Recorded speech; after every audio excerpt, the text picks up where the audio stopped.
Hello guys, kauwi ko lang galing part-time. Ang hirap ang buhay ng OFW. Tapos nakita ko yung friend ko. Ay yung dating tinulungan ko sa nakita ko sa lolo na 3 anak nagtitinda ng atsara. Tinulungan ko siyang ng anak niyang nakatroli. Biruin nyo guys, maawain talaga ako kung ganun talaga kung mabait ka sa isang tao. In Jesus name, thank you Lord kasi marami siyang alam na trabaho. Yung tao pala na natulungan mo, i-guide ka rin ng Panginoon. Sana matanggap ako sa trabaho. Marami siyang kilalang hiring. Kukunin yung ko. Pero, think positive lang. Kagagaling ko sa part-time, tapos nagpunta ko dun sa friend ko na may anak na 3. Tinulungan ko siyang naghila-hila sa trolley ng mga anak niya. Biruin nyo guys, kawawa talaga siya. Galing Muda Bitar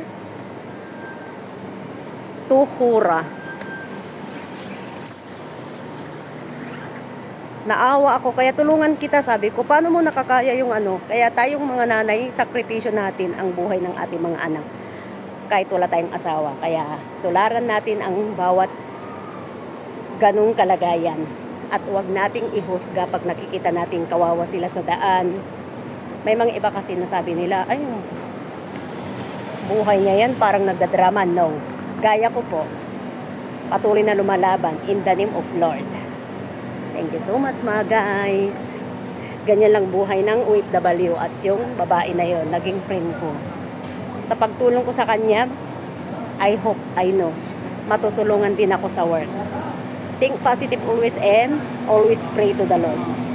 Yan, pauwi na ako. Thank you guys. Good morning.